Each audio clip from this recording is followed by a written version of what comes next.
Nous allons continuer cette séance de cours sur les espaces euclidiens et je fais un petit bilan de ce qu'on avait fait et de pourquoi on le faisait. Alors je vous rappelle que l'objectif c'était de travailler sur la structure de R espace vectoriel, mais le but avoué c'était de pouvoir mesurer des distances dans un espace vectoriel. Alors pour l'instant, on avait juste défini ce que c'était qu'un produit scalaire sur un espace vectoriel normé, un R espace vectoriel donné, et on lui avait associé à ce produit scalaire un objet qu'on avait appelé la norme associée à ce produit scalaire. Bon, je vous rappelle qu'à ce jour, on ne sait toujours pas ce que c'est qu'une norme, on n'a pas de définition. J'ai juste dit à un produit scalaire, je peux associer un objet, et cet objet-là, je vais l'appeler une norme, pour l'instant sans trop savoir ce que c'est qu'une norme. L'objectif avoué était de mesurer donc des distances. Donc pour ça, il faudrait quand même qu'on s'accorde sur une distance, c'est quoi? C'est-à-dire quels sont les attributs de ce qu'on va appeler une distance en mathématiques. Donc la première chose avant de poursuivre et avant de voir que le produit scalaire va nous permettre de construire des distances qu'on va qualifier d'euclidiennes, on va donner la définition d'une distance sur un R espace vectoriel. Alors on dit qu'une application qui est définie sur 2 croix E à valeur dans R et qui a xy associe ce qu'on va appeler donc la distance entre xy est une distance sur E lorsque cette application vérifie un certain nombre de propriétés qui vont être assez naturelles pour une distance, puisque l'objectif c'est de décider ce qu'on va appeler distance sur un espace vectoriel. Alors déjà la première des conditions, elle ne fait pas partie des points qui sont ici, mais déjà une distance c'est quelque chose de positif. D'accord? Donc quel que soit xy appartenant à E, le nombre d de xy sera nécessairement un nombre positif ou nul. Les autres points qu'on va développer, ce sont les suivants. Donc on va dire que si je prends deux vecteurs de E a priori quelconques, si la distance entre x, y est égale à 0, alors ça veut dire que le vecteur x est égal à y, et réciproquement, si le vecteur x est égal à y, alors la distance entre ces deux vecteurs sera 0. Ça paraît quand même assez légitime que deux points qui sont deux vecteurs qui sont à une distance nulle l'un de l'autre sont nécessairement égaux. La deuxième propriété qu'on va exiger pour être une distance, c'est la symétrie. C'est-à-dire quand on mesure la distance entre Vesoul et Strasbourg, on aura la même distance entre Strasbourg et Vesoul. Donc ce qui se matérialise, la distance entre x et y, c'est la distance entre y et x. Et la troisième des propriétés, c'est ce qu'on va appeler l'inégalité triangulaire, c'est-à-dire la plus courte distance pour aller de x à y, c'est que si vous intercalez un troisième point dans votre parcours, bah vous allez forcément parcourir plus de distance si vous choisissez de passer par un autre point donné.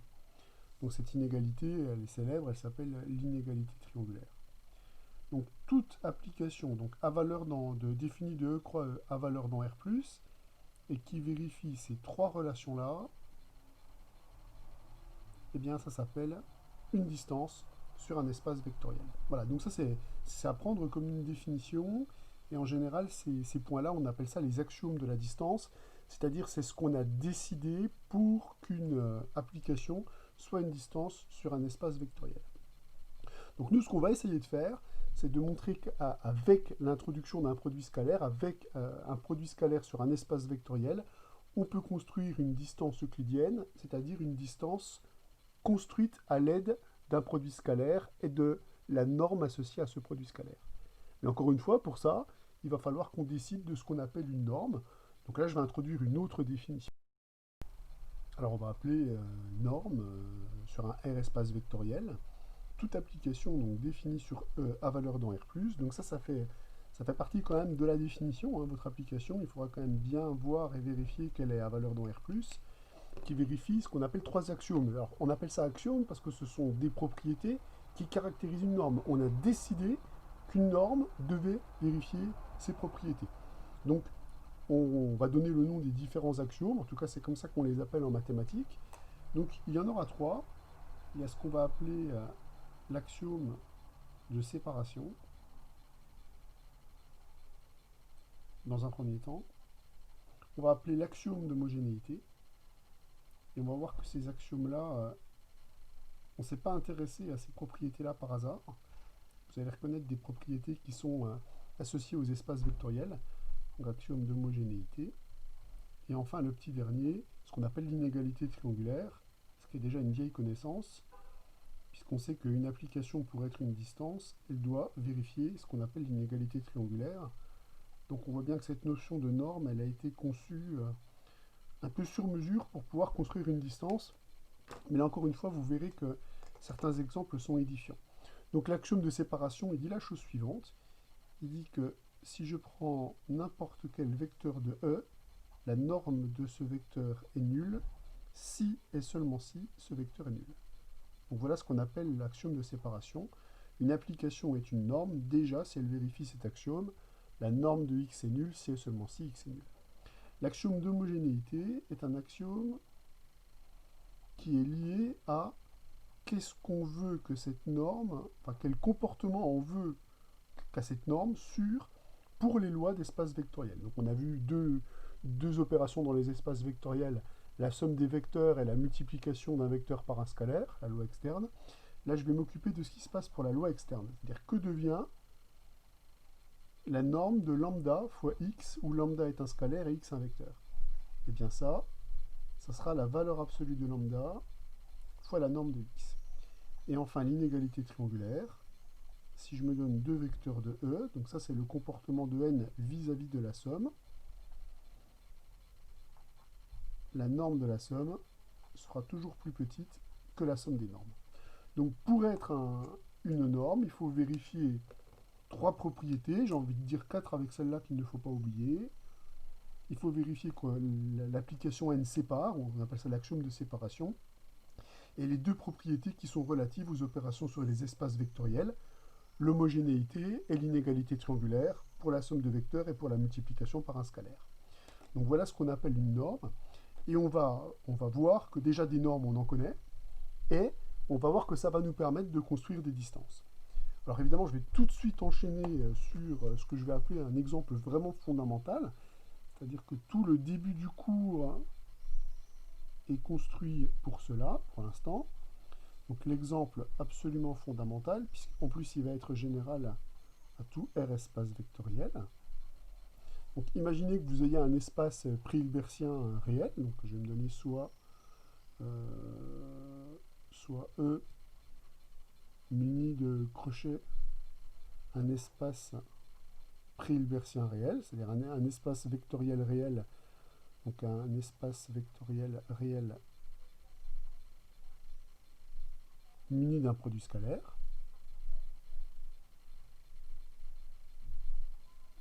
Produit scalaire qu'on note comme ça, crochet.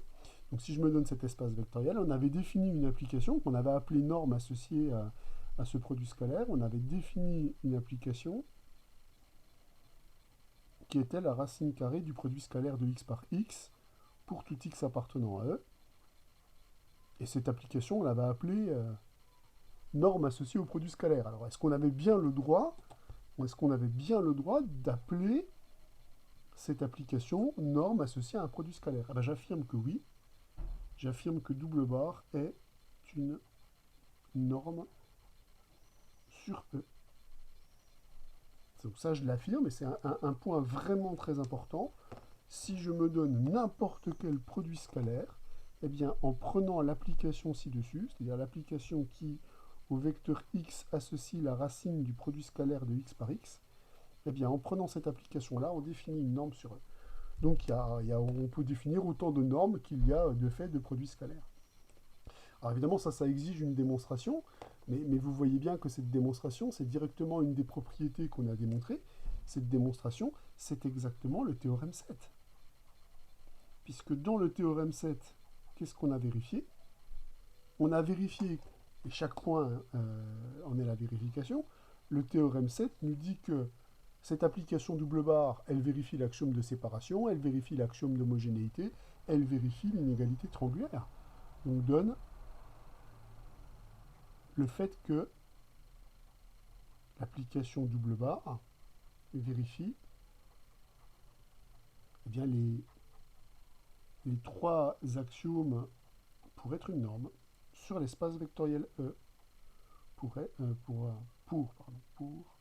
être une norme sur l'espace vectoriel E. De fait, hein, cette application, elle est bien à valeur positive, puisque là j'ai un nombre positif et la racine carrée d'un nombre positif est définie et est positive. Et le théorème 7 m'assure que je vérifie bien les propriétés associées. Donc, on voit que la donnée d'un produit scalaire permet de définir une norme. Alors maintenant, la question, c'est est-ce que la donnée d'un produit scalaire et donc d'une norme permet de définir une distance? Alors, je vais répondre un exemple que j'avais appelé exemple nostalgique, où je prends le R espace vectoriel le plus simple qu'on connaisse, c'est R, et on avait dit que une application qui était un produit scalaire sur cet espace vectoriel, c'était la multiplication. Donc si je définis sur cet espace vectoriel particulier la multiplication des nombres réels, hein, on avait vu que c'était un produit scalaire. On avait aussi vu que la norme de x, c'était la racine de x carré, c'était donc dans ce cas-là la valeur absolue de x quand on travaille dans R. Et quelle distance on avait mis sur l'ensemble des nombres réels, hein, la distance historique. La distance historique que vous avez mis sur les nombres réels, c'était simplement la valeur absolue de x moins y, c'est-à-dire c'était la norme de x moins y, puisque quand je me place dans R muni du produit scalaire naturel, puisqu'on a vérifié que c'en était bien 1, on voit que la distance qu'on construit, on la construit tout naturellement sous cette forme-là. Donc la question naturelle qu'on peut se poser, c'est est-ce que cet exemple, on va dire édifiant, nous permet de généraliser ce procédé? C'est-à-dire, est-ce que quand j'ai un espace euclidien, en copiant ce modèle, est-ce que je ne peux pas obtenir une distance, construire une distance à l'aide de cette... Alors on a déjà vu qu'une norme est une application qui est a priori positive, hein, donc l'application D, elle est définie sur E croix E, hein, je la définis bien pour un couple de vecteurs de E, et elle est bien à valeur dans R+. Ça, c'est une propriété de la norme. On a vu qu'une norme, c'était une application qui était à valeur positive. Donc j'ai la garantie, évidemment, que ce terme-là est positif ou nul, hein. Je vous rappelle qu'une norme, c'est un objet qui est positif. Donc déjà, l'application, elle est bien définie sur le produit cartésien E croix E, et elle est bien à valeur dans R+. Alors, elle doit vérifier plusieurs points. Donc les points à vérifier, je les ai écrits ici. Donc on doit montrer que si la distance entre x, y est nulle, alors x est égal à y et réciproquement. Donc on va démontrer ça. Et on va voir que ça va être relié à l'axiome de séparation. Donc là on a tout sous les yeux. Donc c'est parti, je vais me donner x, y, deux vecteurs de E. Et là je vais me permettre de raisonner par équivalence, parce qu'on a un axiome de séparation qui nous fournit une équivalence, hein. Donc j'en étais là. Donc je dis... je cherche une condition nécessaire et suffisante pour que la distance entre x et y soit nulle. Alors je vais déjà regarder ce que ça donne en exploitant la définition, hein. La distance entre x et y est nulle, et donc équivalent à dire que la norme de x moins y est égale à 0. Or, par axiome de séparation, je peux dire que la norme d'un vecteur est nulle si et seulement si ce vecteur est nul. Donc là, je peux dire que ceci est équivalent au vecteur x moins y est égal au vecteur nul de E. Donc ça, c'est l'axiome de séparation. Donc là, on est couvert par une propriété essentielle d'une norme. Or, cette égalité-là est évidemment équivalente à l'égalité x égale y, ce qui permet bien de dire que la distance entre x et y, alors l'application d de x, y est nulle, si et seulement si x est égal à y. Pour l'instant, je ne devrais pas prononcer le mot distance, puisque je saurais que c'est une distance après avoir démontré les 3 points caractéristiques. Ensuite, on va se donner deux vecteurs x et y de E, et on doit montrer que d de xy est égal à d de yx. Alors calculons d de xy. d de xy, c'est la norme de x moins y. Et moi, je voudrais montrer que d de xy, c'est d de yx, c'est-à-dire que c'est la norme de y moins x. Alors, pour faire apparaître y moins x, vous avez noté qu'il suffit de factoriser par moins 1. Donc je mets le scalaire moins 1 en facteur. Et on sait que par axiome d'homogénéité cette fois-ci, quand je multiplie un scalaire et un vecteur, ce qui va sortir de la norme, c'est la valeur absolue du scalaire. Donc là, on va récupérer la valeur absolue de moins 1 multipliée par la norme de y moins x. Or, la valeur absolue de moins 1, c'est égal à 1. Donc là, on récupère bien l'application d de yx. On vient bien de démontrer que quel que soit xy dans E, d de yx, c'est d de xy. Donc on a bien a priori la symétrie. Et la symétrie, on voit qu'elle est reliée à un deuxième axiome de la norme, l'axiome d'homogénéité. Donc il ne nous reste plus qu'à démontrer l'inégalité triangulaire. Et vous vous doutez bien que cette inégalité triangulaire, elle risque d'être liée à l'inégalité triangulaire qu'on a démontrée pour notre norme, qui est en axiome des normes et dont on sait qu'elle est vérifiée par l'application double barre. Donc pour ça, il faut que je me donne a priori 3 vecteurs de E, et je dois montrer que d de xy est majoré par d de xz plus d de yz. Bon, on va déjà partir de la définition. Il va falloir qu'on fasse rentrer le vecteur y dans la danse. Ça, c'est un travail pour le théorème belge. J'introduis le vecteur z et je le retire. Et on va pouvoir appliquer l'inégalité triangulaire pour les normes. La norme de la somme est majorée, la norme de la somme est majorée par la somme des normes. Donc on va pouvoir appliquer la propriété d'inégalité triangulaire pour les normes pour récupérer cette information-là. Donc j'applique l'inégalité triangulaire pour la norme. Or là, vous reconnaissez la distance entre x et z, enfin la d de x et z, et là vous reconnaissez d de z y, ou d de yz, puisque c'est la même chose, et on vient donc bien de démontrer que l'axiome de l'inégalité triangulaire pour l'application D est vérifié. Donc notre application D ainsi définie est à valeur positive, vérifie les 3 propriétés caractéristiques d'une distance. Ça y est, maintenant je peux lâcher le mot. Donc on vient de démontrer qu'en prenant cette définition-là, cette application, elle définit une distance sur l'espace vectoriel E. Donc, on voit que le cheminement est important. Hein. On a un produit scalaire qui permet de définir une norme, qui permet de définir une distance. Donc, on voit que l'adjonction sur un espace vectoriel d'un produit scalaire nous donne 2 outils fondamentaux, une norme et une distance sur notre espace vectoriel, ce qui veut donc dire qu'on va maintenant être en mesure de mesurer des distances. Faisons un petit graphique résumant finalement la situation, l'objectif qu'on s'était fixé au départ et qu'on a réussi à atteindre. C'est si je me donne un espace vectoriel réel muni d'un produit scalaire, donc un espace pré-hilbertien réel, donc double barre est un produit scalaire sur premier point. Ce produit scalaire, on peut lui associer de façon naturelle une norme. Cette norme, elle est particulière à ce produit scalaire, donc cette norme double barre, elle fait partie de ce qu'on appelle des normes euclidiennes. Donc c'est une norme euclidienne. Euclidienne pour dire quoi? Euclidienne pour dire qu'elle est associée à un produit scalaire. Même plus précisément, la norme qui est ici, c'est celle-là, là. Cette application-là, c'est la norme euclidienne. Cette application-là, c'est la norme euclidienne associée au produit scalaire crochet. Associée à ce produit scalaire-là. Puisqu'on a vu que des produits scalaires, on n'en avait pas qu'un sur un espace vectoriel. Donc ça veut dire qu'à chaque produit scalaire, je peux associer une norme, mais comme il y a beaucoup de produits scalaires, il y a beaucoup de normes possibles. Il y a beaucoup de manières de mesurer les objets. Et ça, c'est important de le comprendre. Mais j'ai bien précisé que la norme qu'on construisait ici, elle était construite par définition à l'aide d'un produit scalaire.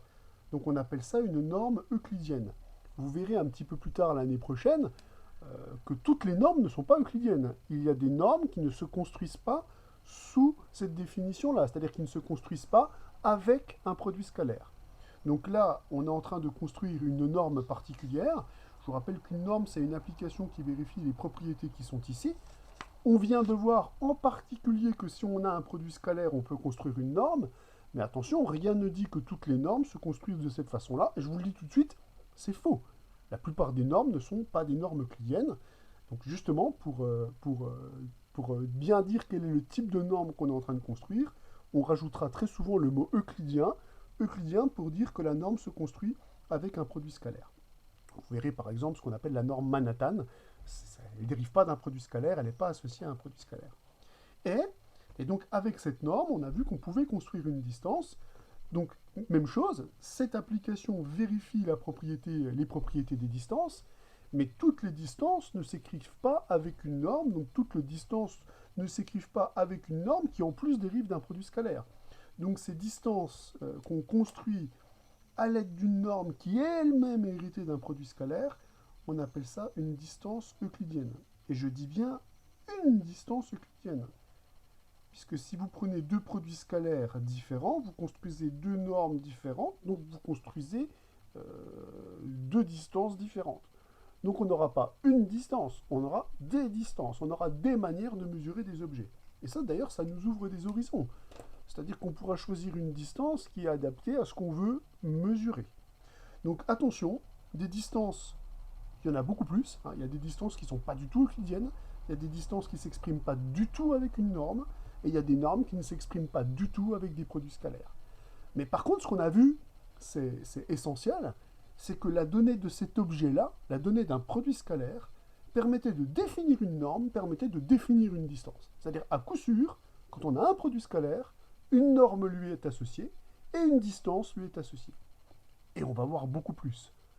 On va voir que la notion, la définition d'un produit scalaire permet de définir ce qu'on va appeler une orthogonalité. Ça, c'est l'objet du chapitre suivant.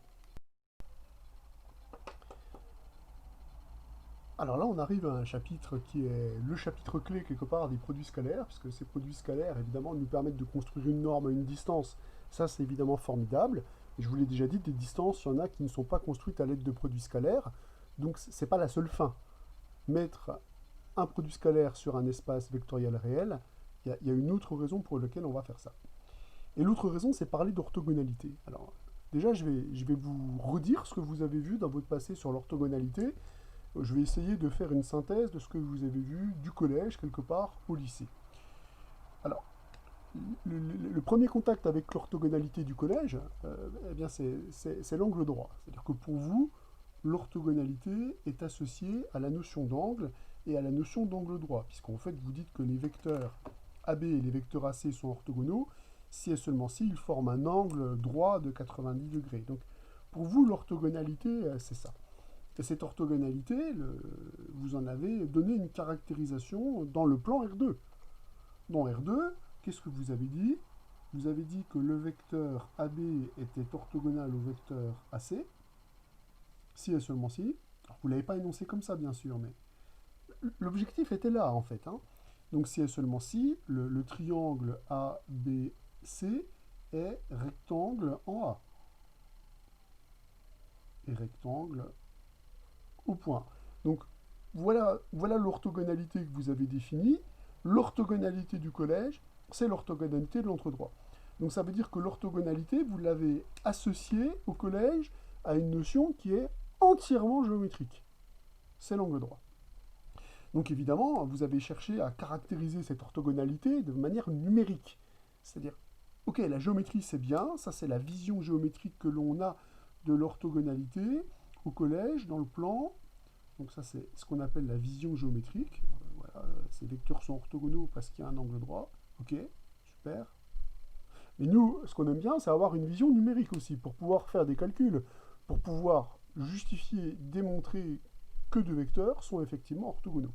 Et là intervient un théorème majeur des mathématiques, démontré par les Grecs, en particulier par un mathématicien grec se nommant Pythagore. C'est probablement un des théorèmes les plus célèbres des mathématiques. Hein. Je pense que n'importe quel Français connaît le théorème de Pythagore parce qu'il a forcément croisé son chemin au collège et même en lycée professionnel et en CAP d'ailleurs. On en a besoin. C'est un théorème qui est éminemment géométrique. Et ce théorème de Pythagore, il permet de caractériser cet angle droit en disant le vecteur AB est orthogonal au vecteur AC si et seulement si ce triangle est rectangle. Ok. Et ça se caractérise par une formule. Hein, c'est le théorème de Pythagore et sa réciproque. Si le théorème est rectangle, enfin si le triangle est rectangle en A, alors on sait que le carré de l'hypoténuse est égal à la somme des carrés des deux autres côtés. Mais réciproquement, cette relation-là induit que le triangle est rectangle en A et donc induit que les vecteurs AB et AC sont orthogonaux. Donc vous avez quelque part un peu l'arme parfaite dans R2. vous avez défini l'orthogonalité par une propriété géométrique, et le théorème de Pythagore vous permet d'avoir une caractérisation numérique de cette propriété géométrique. Donc c'est vrai que le théorème de Pythagore est un théorème extraordinaire, hein. Il caractérise ce qu'on appelle l'angle droit de la géométrie. Maintenant, je parle du lycée. Au lycée, vous avez eu une autre caractérisation de cet angle droit, une caractérisation bien différente, en disant, imaginons que je me place dans un repère. Donc vous avez mis un repère dans votre R espace vectoriel, donc vous lui avez associé une origine et des vecteurs E1 et E2. Donc là, je travaille soit dans R2, soit dans R3. Bon, je vais travailler dans R2, c'est quand même le premier exemple d'espace vectoriel réel où on fait de la géométrie, j'entends, hein, que vous avez travaillé. Donc je me place dans le R espace vectoriel R2, et vous avez cherché à caractériser par un autre biais cette orthogonalité. Cette orthogonalité, vous l'avez caractérisée en définissant ce qu'on appelle un produit scalaire. Et le produit scalaire que vous avez défini sur R2, c'est ce qu'on appelle le produit scalaire canonique. Je m'explique. Si vous prenez le vecteur U qui a comme coordonnées U1, U2 dans la base canonique, vecteur de R2, ce qu'on pourrait noter de la même façon, U est égal au couple U1, U2, puisque je vous rappelle que là, je travaille dans la base canonique. Et si vous prenez le vecteur V de coordonnées V1, V2 dans la base canonique, et puisque je travaille dans la base canonique, hein, ça signifie en d'autres termes, c'est parce que c'est la base canonique, hein, sinon je n'aurais pas le droit d'écrire ça. Hein. Voilà, donc j'ai mes deux vecteurs de R2 exprimés dans la base canonique, et vous avez vu que cet angle droit se caractérise encore différemment. Vous avez vu que le vecteur U est orthogonal au vecteur V, si et seulement si leur produit scalaire est nul. Donc vous avez encore une autre version, vous l'avez démontré avec le théorème de Pythagore d'ailleurs. Donc vous avez une autre version, cette fois-ci qui porte sur les coordonnées et pas simplement sur les distances. C'est-à-dire que vous avez défini un outil qui permet de mesurer l'orthogonalité qui est là.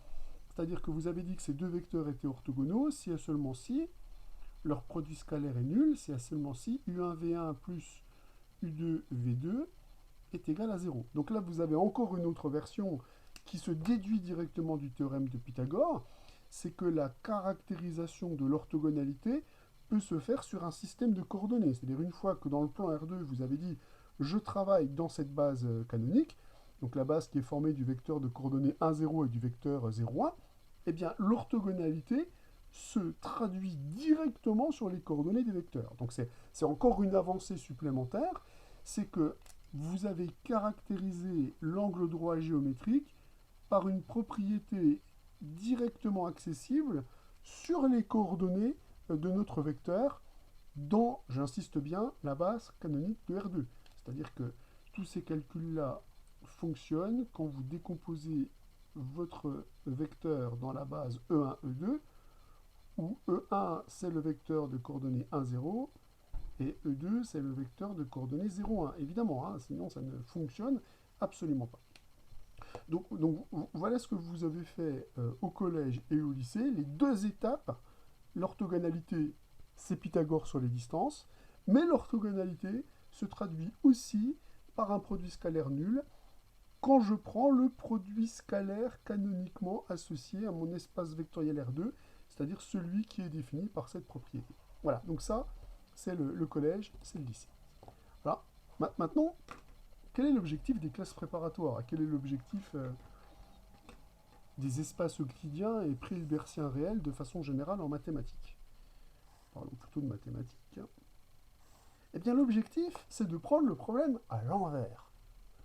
On a vu qu'on avait d'autres applications qui vérifiaient les propriétés, des propriétés qui étaient semblables au produit scalaire canonique de R2. Et on a appelé ça un produit scalaire. Et nous, ce qu'on va faire, on va prendre le chemin inverse. Plutôt que de partir de la vision géométrique et de traduire ça en termes de produit scalaire en disant mais cet angle droit-là, cette propriété géométrique-là, elle est caractérisée par ce produit scalaire, on va emprunter le chemin inverse. On va dire, mais si je prends un produit scalaire, quel genre d'orthogonalité ça définit? Puisqu'on voit que ces deux propriétés sont équivalentes, Donc on voit qu'on peut définir une orthogonalité avec un produit scalaire. L'orthogonalité du produit scalaire canonique, bah, c'est l'angle droit. Mais si je prends un autre produit scalaire, je peux définir par ce biais une autre orthogonalité qui pourrait nous être utile dans la pratique. Quelle est cette orthogonalité? Alors, ce que je veux dire est très important, hein, évidemment, pour prendre de la hauteur, pour comprendre l'objet de ce cours, pour comprendre la portée de ce cours. C'est que dans votre passé, on est passé d'une propriété, donc je vous ai dit géométrique, à une propriété numérique sur un produit scalaire. Avec tous les bienfaits que ça peut avoir, hein. La mécanique classique, tous les problèmes de géométrie qu'on a pu résoudre, simplement avec l'adjonction de ce produit scalaire. Je vous rappelle quand même qu'on a démontré en une ligne le théorème du parallélogramme simplement par une propriété du produit scalaire. C'est-à-dire qu'on voit bien que avoir numérisé quelque part cette propriété géométrique nous a donné accès à toute une foule de théorèmes qu'on n'aurait probablement pas pu démontrer simplement par des arguments de géométrie descriptive élémentaire. Donc, l'idée folle des mathématiques, c'est de se dire, ok, prenons le problème à l'envers.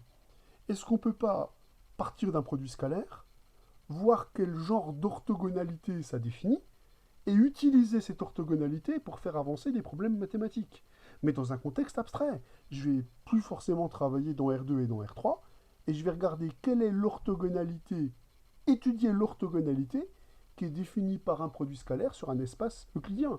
Vous voyez bien, par exemple, quand je prends le produit scalaire de Frobenius sur des matrices de taille 10, des matrices, l'orthogonalité des matrices, c'est pas l'orthogonalité de l'angle droit. Hein. On comprend bien quand même, hein, des matrices, elles sont pas... Oh, bah, tiens, on va regarder les matrices, elles sont comme ça. Non, non, non, c'est bien autre chose. On définit une nouvelle orthogonalité et on se dit, mais est-ce qu'on ne peut pas justement exploiter cette orthogonalité pour définir des problèmes mathématiques, des problèmes d'optimisation en général? Donc l'enjeu est très important. Donc il faut que vous compreniez que l'orthogonalité de l'angle droit, c'est l'orthogonalité du produit scalaire canonique de R2 et de R3, celui que vous avez étudié au lycée et au collège. Et que maintenant, on va définir une orthogonalité à partir d'un produit scalaire, et on va essayer de voir si les propriétés générales qu'on obtenait avec le produit scalaire canonique, on ne peut pas en obtenir des similaires avec cette orthogonalité définie avec un produit scalaire quelconque. Voilà, donc l'enjeu va être là.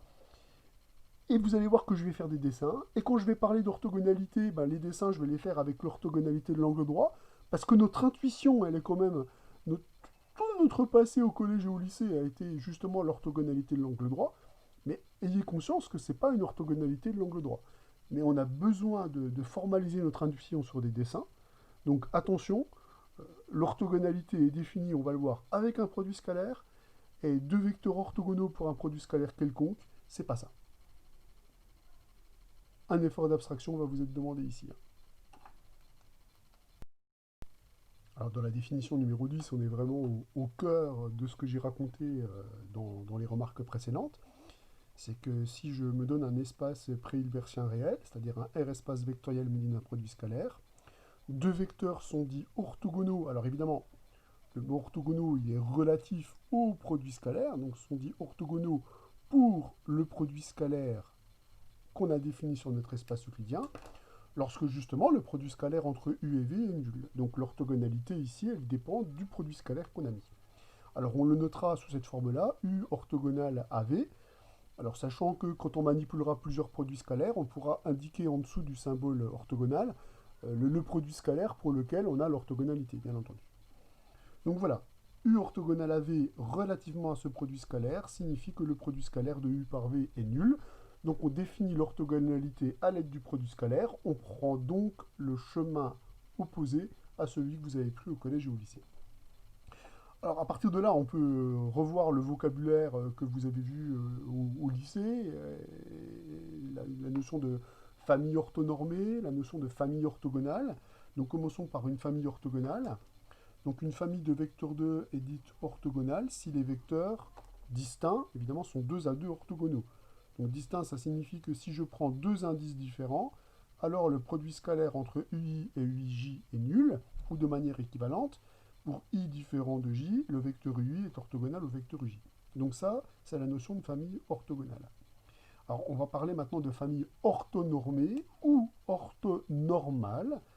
Alors Alors là, dans ce cas-là, je suis en train de dire que le produit scalaire de UI par UJ est égal à 0 si I est différent de J, ce qui signifie déjà qu'une famille orthonormée ou orthonormale est déjà une famille orthogonale, mais plus que ça, le produit scalaire de UI par UI est égal à 1, lorsque I est égal à J, hein, c'est le produit scalaire de UI par UJ, mais le produit scalaire de UI par UI, c'est la norme de UI au carré, donc la norme de UI au carré est égale à 1, donc la norme de UI est égale à 1, donc les vecteurs de cette famille sont tous normés.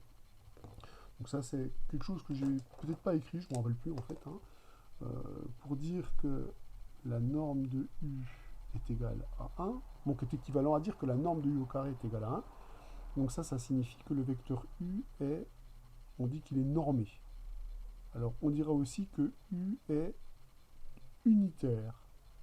Ça c'est du vocabulaire qui est associé à un espace euclidien. Donc U est normé ou U est unitaire. Ce qui veut donc dire qu'une famille orthonormée est une famille orthogonale formée de vecteurs qui sont tous unitaires, formée de vecteurs qui sont tous normés, formée de vecteurs qui ont tous une norme égale à 1.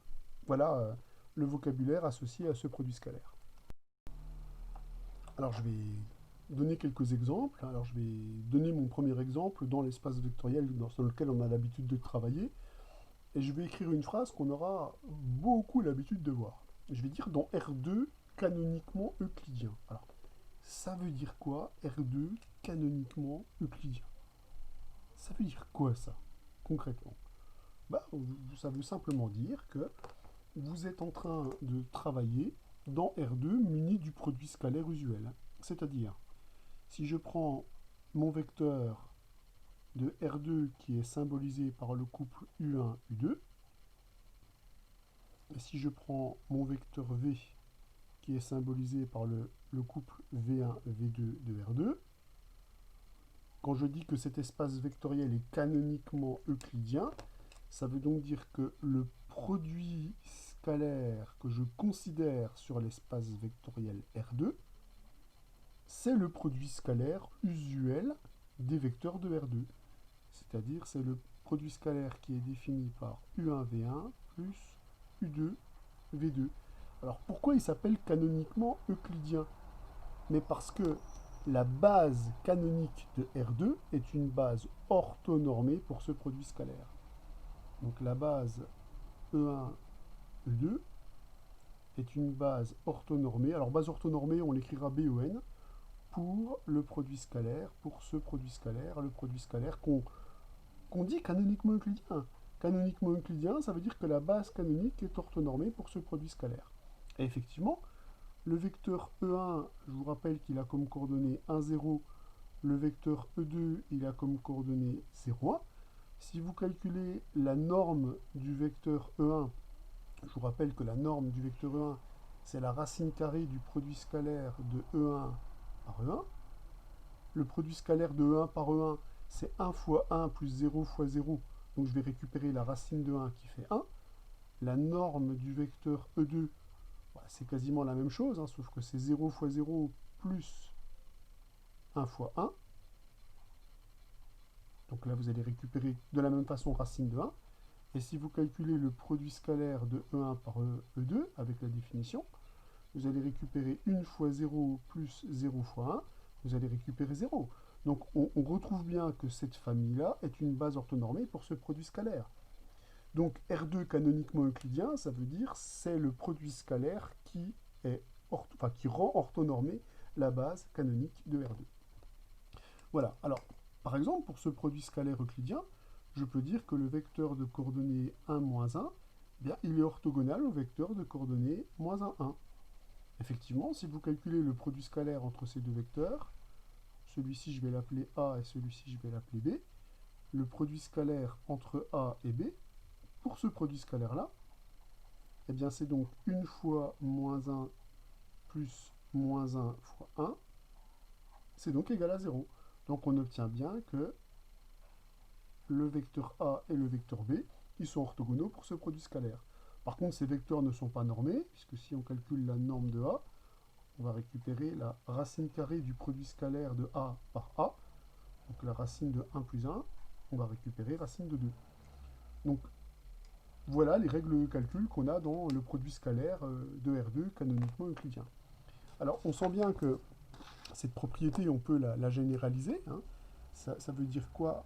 Par exemple, la phrase dans Rn canoniquement euclidien,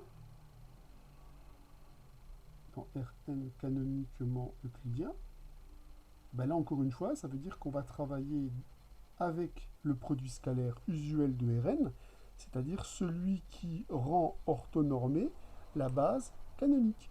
Donc le produit scalaire usuel de Rn, quand je prends deux vecteurs u et v de Rn, on a vu que par définition, c'est la somme des uk vk, où k varie entre 1 et n, lorsque le vecteur u représente le n-uplet, u1, etc. jusqu'à un. Et lorsque le vecteur v représente le n-uplet de Rn, v1, etc. jusqu'à vn. Eh bien, il se trouve qu'on appelle ça le produit scalaire canonique de Rn, puisque la base canonique de Rn, la base canonique, vous vous rappelez, hein, la base qui est formée avec 1 puis que des 0, 0, 1 puis que des 0, donc la base canonique de Rn, cette base-là est une base orthonormée pour le produit scalaire usuel. Donc si ça s'appelle la structure canonique euclidienne de Rn, c'est tout simplement parce que la base canonique de Rn est une base orthonormée pour le produit scalaire qui lui est associé. Continuons les exemples. Un exemple que vous avez dû utiliser bien souvent en mécanique de l'espace, en sciences industrielles en particulier, et même en physique j'imagine, c'est que si vous prenez deux vecteurs U et V, bon, je prends deux vecteurs U et V de R3, que je prends orthogonaux avec un produit scalaire nul, vous avez vu que la famille qui est formée par le vecteur UV et U vectoriel V, cette famille-là, est une famille qui est orthogonale. Les trois vecteurs que vous formez ici, ils sont 2 à 2 orthogonaux. Alors il faut faire attention, ce n'est pas forcément une base orthogonale. Par exemple, si l'un des vecteurs est nul, ce vecteur-là sera nul, et la famille, elle sera bien orthogonale, puisque le vecteur nul, dans une famille orthogonale, il est cool, hein. Je vous rappelle que le produit scalaire avec le vecteur nul, ça fait toujours 0. Par contre, si on suppose que les vecteurs U et V sont non nuls, alors dans ce cas-là, on va même récupérer mieux. On va récupérer une famille orthogonale dont les vecteurs sont non nuls. On va voir que cette famille sera libre, et donc ça sera une base orthogonale de R3. Alors continuons les petits exemples. Alors, je vais me placer par exemple dans l'espace des fonctions continues sur le segment -1 à valeur dans R, que je munisse de son produit scalaire canonique, enfin usuel plutôt, pas canonique, pardon. Le produit scalaire usuel, je vous rappelle que dans ce cas-là, c'est l'intégrale entre -1 et 1 de f de t fois g de t dt. Alors, je vais vous dire par exemple que si je prends une fonction f qui est paire, et si je prends une fonction g qui est impaire, eh bien ces deux fonctions-là, elles sont orthogonales pour ce produit scalaire. Alors évidemment, orthogonales pour ce produit scalaire. Alors là, il ne faut pas imaginer un angle droit, on est bien d'accord, hein, ça n'aurait d'ailleurs strictement aucun sens.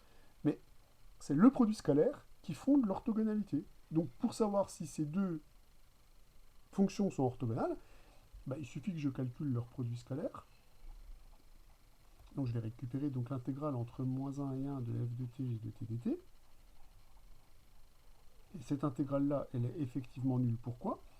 Puisqu'on a vu que le produit d'une fonction paire et d'une fonction impaire est une fonction impaire.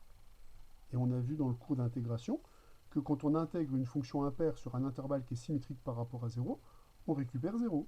Donc on a bien orthogonalité entre n'importe quelle fonction paire et n'importe quelle fonction impaire. Si vous prenez par exemple Mn de R, muni du produit scalaire de Frobenius, je prends Mn de R, muni de crochet, où crochet c'est le produit scalaire de Frobenius, eh bien j'affirme que la base canonique est une base orthonormée pour ce produit scalaire. Et je le montre. Pour ça, je rappelle que dans le cours sur les matrices, on s'était amusé à calculer les produits des matrices élémentaires. On avait montré que le produit de la matrice EIJ par la matrice EKL, ça c'était égal à delta JK multiplié par EIL. Eh bien, j'affirme que si je calcule le produit scalaire, par exemple, entre la matrice élémentaire EAB et la matrice élémentaire ECD, on va obtenir quoi? Le produit scalaire de Frobenius, c'est la trace de la transposée de la matrice EAB par la matrice ECD. La transposée de la matrice EAB, c'est la matrice EBA. Donc là, on va récupérer la trace de EBA multiplié par ECD. Avec le rappel que je viens de faire, quand je multiplie la matrice EBA et la matrice ECD, je vais récupérer le symbole de Kronecker delta AC multiplié par EBD. Or, la trace de cette matrice, elle vaut quoi? Déjà, le symbole de Kronecker, ça vaut 1 ou moins 1, et la trace est linéaire. Donc ça, évidemment, je peux le sortir de la trace, et je vais récupérer la trace de EBD. Alors cette trace, elle vaut quoi? Eh bien, elle vaut 0 si B est différent de D, puisque dans ce cas-là, le 1 ne sera pas situé sur la diagonale. Elle vaut 1 si B est égal à D, puisque dans ce cas-là, cette matrice, elle a un seul coefficient non nul qui est sur la diagonale, donc la trace sera égale à 1. Donc on retrouve le symbole de Kronecker, delta B, D. C'est-à-dire qu'en fait, pour que ce produit scalaire soit égal à 1, qu'est-ce qu'il faut? Il faut que A soit égal à C et il faut que B soit égal à D.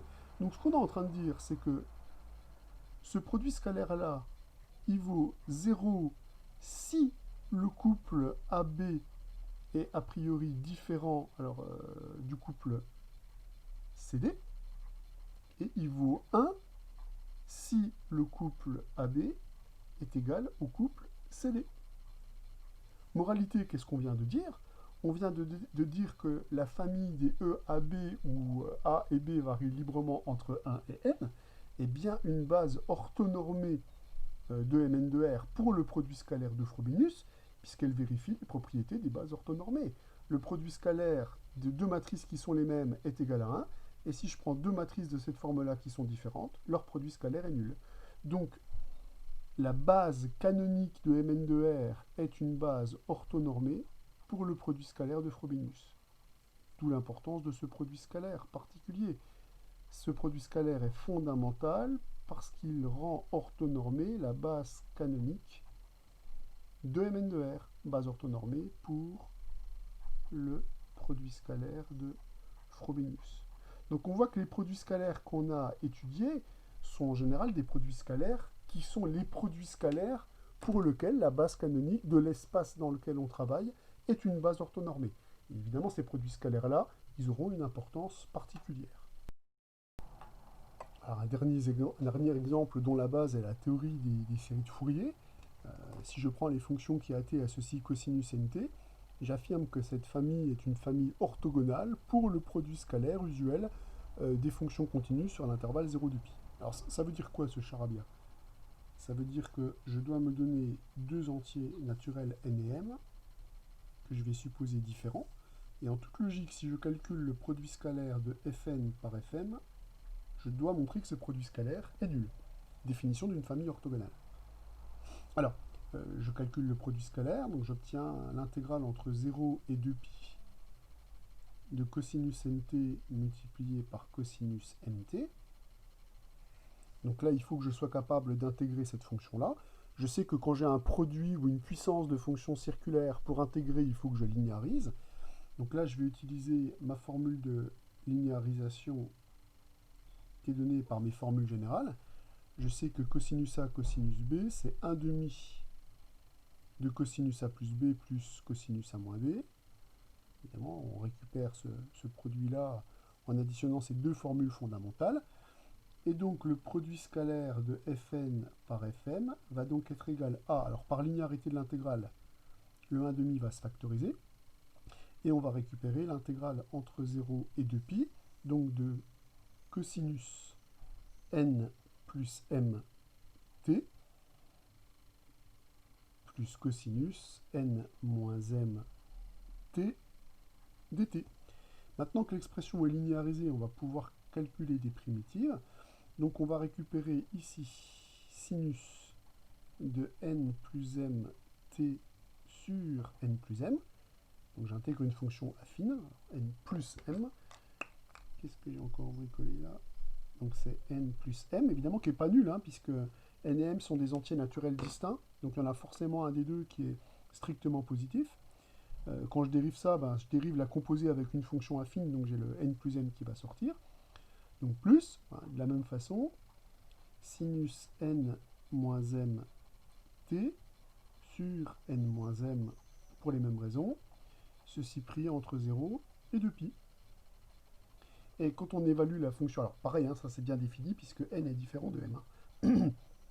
Et on sait que la fonction sinus, quand elle s'exprime sur un multiple entier de pi, elle est nulle. Donc on récupère que ce terme-là est bien égal à 0. Donc on vient bien de démontrer que la fonction fn et la fonction fm sont bien orthogonales dès que n est différent de m. Donc on récupère bien que la famille de fonctions fn est une famille qui est orthogonale. Orthogonale, hein, je n'ai pas montré que les vecteurs étaient normés, d'ailleurs ils ne le sont pas, pour ce produit scalaire. Alors, pour montrer que ces vecteurs ne sont pas normés, il suffirait de calculer la norme de fn au carré. Allez, calculons-le. Ça nous fera réviser un peu le calcul intégral. Donc moi, quand je calcule des normes, je travaille au carré. Ça, c'est le produit scalaire de fn par fn. Donc on va récupérer l'intégrale entre 0 et 2π de cosinus nt au carré dt. Même problème pour calculer cette intégrale, il faut utiliser une formule trigonométrique. On va utiliser la formule de linéarisation de l'angle double. Ça, on sait que c'est 2 cosinus carré θ moins 1. Donc on récupère que le cosinus de θ au carré, eh bien je peux dire que c'est cosinus de 2θ plus 1 sur 2. Donc là, j'ai une expression qui va être linéarisée. Donc je continue le calcul de cette intégrale. Ça va me donner l'intégrale entre 0 et 2π, donc de 1 demi plus 1 demi de cosinus de 2nt dt. Or, l'intégrale de 1 demi, c'est 1 demi sur l'intervalle 0,2π, c'est 1 demi fois 2π, donc c'est pi. Et l'intégrale qu'on va récupérer ici, quand je vais intégrer le cosinus de 2nt, je vais récupérer une primitive en sinus de 2nt sur 2n. Entre 0 et 2π, je vais récupérer 0. Donc cette intégrale-là vaut pi. Donc le produit scalaire entre fn et fn est égal à pi. Donc a priori, ce terme-là est différent de 1. Donc les vecteurs fn ne sont pas normés. Puisqu'on vient de démontrer que la norme de fn vaut racine de pi. Ce qui veut donc dire que pour obtenir une base orthonormée, eh bien, il faudrait diviser les fonctions par racine de pi. Et en prenant cette famille de fonctions, là, vous obtenez une famille orthonormée. Alors, pas une base, bien sûr, hein. Ce n'est pas suffisant pour recréer toutes les fonctions continues, mais en tout cas, une famille orthonormée de l'espace vectoriel E. Alors, l'exercice numéro 5 se place dans Rn muni de son produit scalaire canonique. Donc ça, c'est la remarque que j'ai faite précédemment, c'est-à-dire le produit scalaire usuel pour lequel la base canonique est une base orthonormée. On se donne une famille de vecteurs quelconque de Rn, et on voudrait donner matriciellement une condition nécessaire et suffisante pour que cette famille soit une base orthonormée de Rn. Alors pour ça, on définit la matrice des vecteurs V1, V2, Vn dans la base canonique. Alors je vous rappelle ce que c'est que par définition cette matrice, hein, ça nous fera réviser un petit peu ce qu'on appelle la matrice d'un système de vecteurs dans une base. Cette matrice, ça ressemble un peu à une matrice de passage, sauf que pour l'instant je ne sais pas encore si cette matrice est inversible, mais c'est la matrice que l'on obtient en indiquant en colonne ici les vecteurs V1, Vn, et ces vecteurs, on les exprime dans quoi? Eh bien, on les exprime directement dans la base canonique de Rn, base que j'appelle C, donc ça c'est la fameuse base C, la base canonique de Rn. Donc ça c'est la définition. Donc si cette matrice, je lui donne le nom minuscule de ses coefficients, là je vais trouver P11, P21, jusqu'à etc. P1n, et là je vais y trouver P1n, P2n, jusqu'à Pnn. Ce qui veut donc dire, si je prends la jm colonne, qui représente la colonne du vecteur Vj, le vecteur Vj va s'écrire P1J fois E1, plus etc. jusqu'à PNJ fois EN. Donc voilà ce que ça signifie, voilà ce que représente cette matrice. Donc si cette famille était une base, cette matrice P, ce serait la matrice de passage de la base canonique vers la base dV qui est ici. Mais pour l'instant, on n'en sait rien. On a une famille de vecteurs. Pour l'instant, il n'y a aucune information sur ces vecteurs. L'objectif est de démontrer donc, que cette famille de vecteurs est une base orthonormée, donc base et orthonormée, si et seulement si la transposée de P fois P est égale à la matrice identité. Alors, moi ce que je vais faire, c'est que je vais calculer la matrice transposée de P fois P, et on va voir ce qui se passe. Et là, il y a une remarque que j'ai faite il y a très longtemps, qui va prendre tout son sens. Je vous ai dit, mais si on dispose les produits matriciels comme ça, il y a une raison, et une excellente raison. Et cette raison, ben la voilà.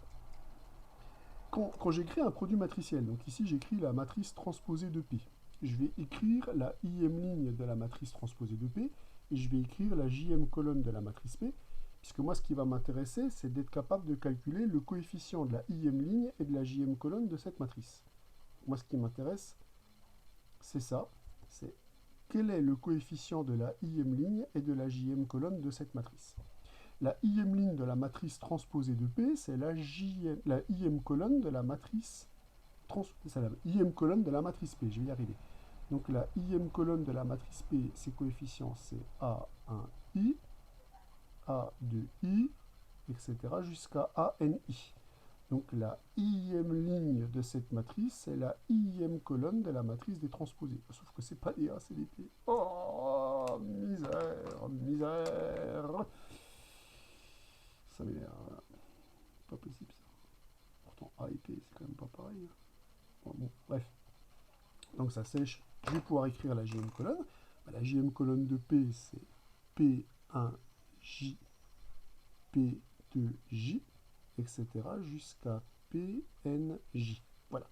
Donc quand je fais le produit matriciel de cette matrice-là, le coefficient qui est sur la IM ligne et sur la JM colonne, c'est le coefficient qu'on obtient en multipliant le terme qui est là avec le terme qui est là, le terme qui est là avec le terme qui est là. Là, maintenant, je peux faire mes P. Donc, ce que je vais récupérer, c'est une somme. Je vais écrire la somme que je récupère. La somme que je vais récupérer, ben, c'est la somme des... Alors là, l'indice qui varie, c'est le premier. Donc, c'est la somme des PKI. Et ben là, l'indice qui varie aussi, c'est le premier. PKJ, où K varie entre 1 et N. Donc le coefficient qu'on obtient à la IM ligne et à la JM colonne de la matrice qui est là, par définition du produit matriciel, je recopie, c'est la somme pour I variant de 1 à N des PKI multiplié par PKJ. Attendez, ça correspond à quoi? Là, ce que vous êtes en train d'écrire, ce sont les coordonnées du vecteur VI dans la base canonique multiplié par les coordonnées du vecteur VJ dans la base canonique. Donc en fait, le terme qui est là, c'est directement quoi? C'est directement le produit scalaire usuel du vecteur VI par le vecteur VJ. Puisque là, j'ai leurs coordonnées dans la base canonique, et comme je travaille avec le produit scalaire de Rn canonique, c'est-à-dire le produit scalaire qui se calcule en faisant la somme du produit des coordonnées. La somme du produit des coordonnées. Moralité. La famille qui est là est une famille orthonormée. Si et seulement si ces produits scalaires sont égaux à respectivement 1 si i égale j et 0 si i est différent de j, c'est-à-dire si et seulement si le coefficient d'indice ij de cette matrice-là, c'est le coefficient delta ij. Mais ça n'est ni plus ni moins que le coefficient de la IMJ ligne et de la JM colonne de la matrice identité. Donc on vient de dire que la famille qui est là est une famille orthonormée, si et seulement si ces deux matrices sont égales, si et seulement si la matrice transposée de P fois P est égale à la matrice IN. En fait, on dispose le produit matriciel comme ça, parce que le produit matriciel, c'est le coefficient qui est là. Je peux le voir comme le produit scalaire usuel dans Rn de la IM ligne de cette matrice par la JM colonne de cette matrice. Donc en fait, les coefficients des matrices, ce sont des produits scalaires. Et en fait, là, quand on transpose, on renverse les colonnes en ligne. Donc en fait, le produit transposé de P fois P, les coefficients de cette matrice, ce sont les produits scalaires qui sont formés par les colonnes de la matrice associée. La matrice transposée de P fois P, c'est une matrice de produits scalaires dont les coefficients sont les produits scalaires entre les différentes colonnes. Donc on voit que le lien entre produits scalaires et matrice devient un lien pas inintéressant.